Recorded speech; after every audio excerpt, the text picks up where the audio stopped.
अस्सलाम वालेकुम नाजरीन, INE टुडे न्यूज़ में आपका खैर मकदम है। आइए देखते हैं ये तफसीलात।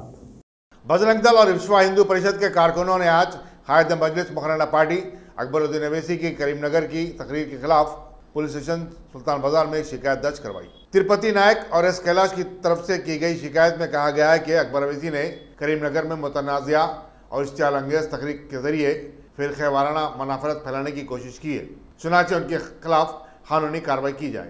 यहाँ यह बताना जरूरी होगा कि अकबर अवैसी ने आज एक बयान जारी करते हुए उनके खिलाफ लगाए गए तमाम इल्ज़ामात को मुस्तरद कर दिया और कहा कि उन्होंने ऐसी कोई तकरीर नहीं की जिससे किसी भी मजहब के मानने वालों के जज्बात मजरूह होते हैं।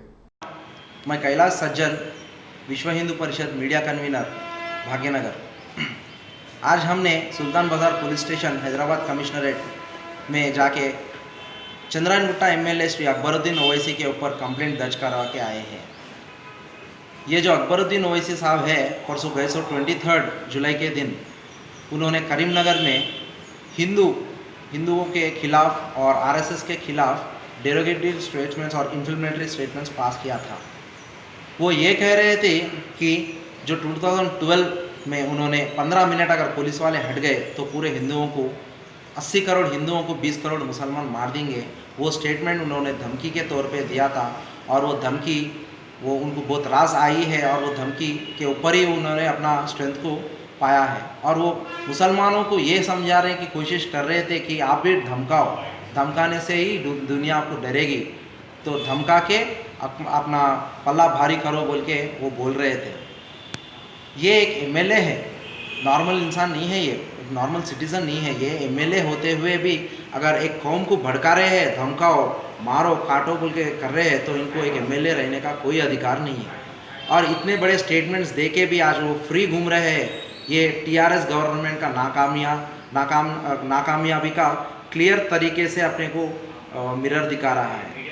हम TRS गवर्नमेंट से और पुलिस डिपार्टमेंट से ये विनती करते हैं कि ये इंसान को सोसाइटी में घूमने का कोई अधिकार नहीं है। ये दो कौमों को लड़ाते हुए फिरता है और दो मेन स्पेशली हिंदूस और मुस्लिमों को लड़ाते हुए फिरता है। ये आदमी को आप तुरंत से तुरंत जेल भिजाइए। इससे पहले भी जब इसने जेल को गया था फिर आके फिर वही चालू कर दिया। इसलिए ये बार उसको आप मिनिमम एक PD एक्ट के नीचे डालिए और 3 साल के लिए तो अंदर भिजा दीजिए। ये तो परसों तक बीमार था, जब बीमार था तो तब यहाँ पे पूरा अमन और शांति था। लेकिन परसों जब लंदन को जाके क्या ट्रीटमेंट करा के आया नहीं मालूम, लेकिन ट्रीटमेंट होने के बाद में आज जाके फिर 15 मिनट की कुश्ती लड़ने की बात कर रहा है। हम उनसे ये पूछना चाहते हैं कि अगर 20 करोड़ लोग 80 करोड़ को मार सकते हैं तो 80 करोड़ लोग क्या कुछ नहीं कर सकते? ज़रा आप अपने लॉजिकल दिमाग से सोचिए। और मुसलमानों को भी हम ये कहना चाहते हैं कि ऐसे लोगों के ट्रैप में मत गिरिए आप। ये एक समाज है, ये एक डेमोक्रेटिक समाज है, आपको भी यहाँ पे जीना है और सबको भी जीना है, तो सबसे अमन और शांति से रहिए, ऐसे लोगों को निकाल बाहर फेंकिए। और ये कहते हुए फिर एक बार मैं पुलिस डिपार्टमेंट से ये विनती करता हूँ कि इनके ऊपर इमीडिएट एक्शन लेके जाके इनको आप जेल में डाल दीजिए, ताकि ये नज़दीक तक बोल तो एटलीस्ट एक 2-3 साल तक तो अंदर रह पाए, वरना यहाँ के अमन और शांति को बहुत खतरा है। ये कहते हुए मैं अपनी वाणी को विराम करता हूँ। जय श्री राम।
अगर आपने हमारे चैनल को सब्सक्राइब नहीं किया है तो आपको यहाँ सब्सक्राइब बटन दिख रहा है, उसे क्लिक करिए और सब्सक्राइब कीजिए।